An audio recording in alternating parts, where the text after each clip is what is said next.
Bonjour à tous, bienvenue sur ma chaîne. Aujourd'hui, on va parler des formules d'intégration, c'est-à-dire nous allons vous donner toutes les formules d'intégration les plus utilisées qui vont vous permettre de résoudre facilement des exercices sur les intégrales. Sans plus tarder, c'est parti.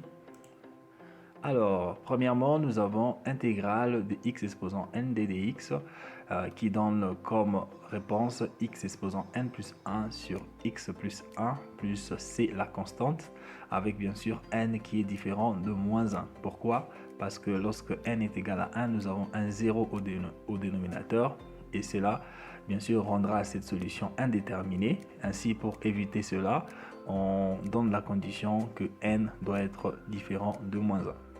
Lorsque vous avez intégrale d dx sur x ou bien intégrale de 1 sur x multiplié par d dx, c'est la même écriture, alors la réponse sera donnée par ln de la valeur absolue de x plus la constante c, avec bien sûr x qui appartient à r star, c'est-à-dire r privé des zéros, donc x est strictement positif et supérieur à 0. Alors, lorsque vous avez intégrale de e exposant x d dx, la réponse sera donnée simplement par e exposant x plus c. Donc, la fonction e exposant x sera répétée. Donc, nous aurons e exposant x plus c. Alors, quatrièmement, lorsque vous avez intégrale de a exposant x d dx, la réponse est donnée par a exposant x sur ln de a plus la constante c. Lorsque vous avez intégrale de sinus dx ddx, la réponse est donnée par moins cosinus dx plus c. Lorsque vous avez intégrale de cosinus dx, la réponse est sinus dx plus c. Donc carrément on peut dire intégrale de sinus dx est égale à moins cosinus dx et intégrale de cosinus dx est égale à sinus de x. Alors intégrale de tangente dx ddx est égale à moins ln, la valeur absolue de cosinus de x plus c, la constante. Lorsque vous avez intégrale de cotangente de x multiplié par d dx, alors la réponse est donnée par ln de la valeur absolue de sinus de x plus c. Alors, lorsque vous avez intégrale de sinus de x sur cosinus carré de x, alors la réponse sera donnée par sécante de x plus c. Autrement dit, on peut dire ceci, intégrale de sinus de x sur cosinus carré de x est égale à séquence de x plus c, la constante. Et lorsque vous avez intégrale de cosinus de x sur sinus carré de x, la réponse est donnée par moins coséquente de x plus c. L'intégrale de d dx sur cosinus carré de x, qui peut aussi s'écrire comme étant intégrale de 1 sur cosinus carré de x d dx, est donnée par la tangente de x plus la constante c. Lorsque vous avez intégrale de d dx sur sinus carré de x, sera égal à l'intégrale de 1 sur sinus carré de x d dx, qui peut aussi s'écrire plutôt sous cette forme, intégrale de 1 sur sinus carré de x ddx, et ceci donne comme résultat moins cotangente de x plus c. Donc je vais reprendre. Intégrale d dx sur sinus carré de x peut aussi s'écrire comme étant intégrale de 1 sur sinus carré de x ddx, et la réponse est donnée par moins cotangente de x plus c. Intégrale de séquente de x de dx est égale à ln de la valeur absolue de séquente de x plus tangente de x plus c, la constante. L'intégrale de coséquente de x de dx est égale à ln de la valeur absolue de coséquence de x moins cotangente de x plus la constante c. L'intégrale de séquente carré de x d dx est égal à tangente de x plus c. L'intégrale de coséquente carré de x d dx est égal à moins cotangente de x plus c.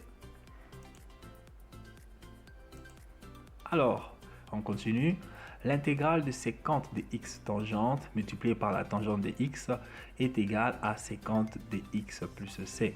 L'intégrale de coséquente de x multiplié par cotangente de x d dx est égal à moins coséquente de x plus c. L'intégrale de moins de sinus de arc sinus, donc sinus moins 1, c'est le arc sinus, Intégrale donc de arc sinus de x ou sinus moins 1 de x d de x est égal à x multiplié par sinus moins 1 de x plus la racine carrée de 1 moins x carré plus c. Intégrale de cosinus moins 1 de x ou arc cosinus de x d de x est égal à x multiplié par cosinus moins 1 de x moins la racine carrée de 1 moins x carré plus c. Lorsque vous avez l'intégrale de tangente moins 1 de x ou arc tangente de x d de x est égal à x tangente moins 1 de x moins 1 demi multiplié par ln de 1 plus x carré plus la constante c. L'intégrale de cotangente moins 1 de x d de x est égale à x multiplié par cotangente moins 1 de x plus 1 demi multiplié par ln de 1 plus x carré plus la constante c. Intégrale de sécante moins 1 de x d de x est égale à x multiplié par sécante moins 1 de x moins ln de x multiplié par 1 plus la racine carrée de x carré moins 1 sur x carré et le tout plus la constante c. Lorsque vous avez l'intégrale de cosécante moins 1 de x d de x, ceci sera égal à x multiplié par cosécante moins 1 de x plus ln de x multiplié par 1 plus la racine carrée de x carré moins 1 sur x carré plus la constante c. Et on va continuer. Lorsque vous avez l'intégrale de d de x sur 1 plus x carré, qui peut aussi s'écrire comme étant l'intégrale de 1 sur 1 plus x d de x, ceci sera égal à la tangente moins 1 de x plus c. Ici, on a oublié d de x, vous pourrez l'ajouter sans aucun problème. Alors, lorsque vous avez intégrale de moins d de x sur 1 plus x carré, ceci peut aussi s'écrire comme étant moins intégrale de 1 sur 1 plus x carré multiplié par d de x, ceci sera égal à cotangente moins 1 de x plus c. Lorsque vous avez intégrale d de x sur la racine carrée de 1 moins x carré, ceci sera égal à sinus moins 1 de x plus c. Lorsque vous avez intégrale de moins multiplié par d de x sur la racine carrée de 1 moins x carré, qui peut aussi s'écrire comme étant moins intégrale de d de x sur racine carrée de 1 moins x carré, ceci sera égal à cosinus moins 1 de x plus c. Lorsque vous avez intégrale de d de x sur la racine carrée de a carré plus x carré, ceci sera égal à 1 sur a multiplié par la tangente moins 1 de x sur a plus c. Lorsque vous avez intégrale de d de x sur la racine carrée de x carré, de a carré plutôt, moins x carré, ceci sera égal à sinus moins 1 de x sur a plus c. Lorsque vous avez intégrale de moins d de x sur la racine carrée de a carré moins x carré, qui peut aussi s'écrire comme étant moins intégrale de d de x sur la racine carrée de a carré moins x carré, ceci sera égal à cosinus moins 1 de a de x sur a plus c.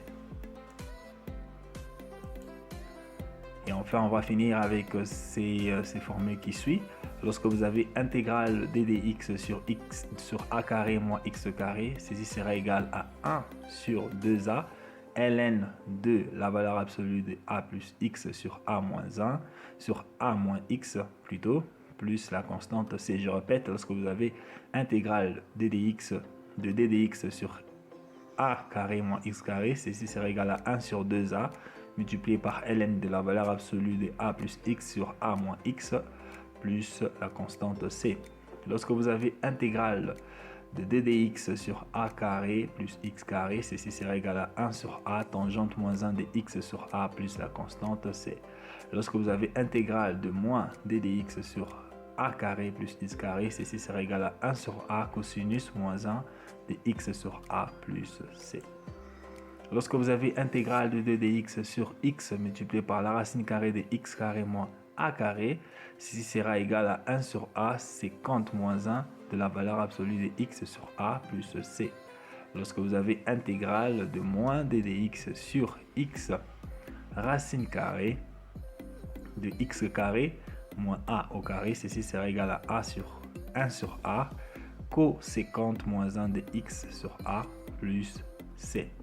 Et enfin, lorsque vous avez intégrale de d de x sur la racine carrée de x carré plus ou moins a carré, ceci sera égal à ln de la valeur absolue de x plus la racine carrée de x carré plus ou moins a carré plus c. Ce qui veut dire, lorsque vous avez intégrale de 2dx sur la racine carrée de x carré plus a carré, ceci sera égal à ln de la valeur absolue de x plus la racine carrée de x carré plus a carré plus c. Et lorsque vous aurez intégrale de d de x sur la racine carrée de x carré moins a carré, cela sera égal à ln de la valeur absolue de x plus la racine carrée de x carré moins a carré plus c. Voilà enfin ces formules importantes que vous devez retenir, que vous devez savoir, et ceci sera très utile pour vous lorsque vous serez face à des exercices d'intégration où vous devriez appliquer ces principes pour arriver à des solutions, ou autrement ce sera très compliqué pour vous de trouver des solutions. Donc ce sont des formules importantes qu'il faut retenir, qu'il faut mémoriser par moment aussi, parce que dès que vous mémorisez cela, une fois que vous vous retrouvez face à une intégration qui est de cette forme ou qui se rapproche à l'une de ces formes, vous allez automatiquement déduire la réponse et vous allez gagner du temps dans la résolution de vos exercices. Merci d'avoir suivi cette vidéo. J'espère que cette vidéo vous sera utile. Si vous avez besoin de la version PDF, cliquez sur le lien qui se trouve dans la description. Vous allez vous rediriger vers notre page de vente et vous pourrez télécharger ces manuels à plus ou moins 1 euro, 1 dollar. Et c'est là, ça sera une façon pour vous de nous encourager dans le travail que nous sommes en train de faire. Et j'espère que ces formules vous aidera dans vos résolutions. Merci d'avoir suivi la vidéo. Je vous dis bye bye, à la prochaine.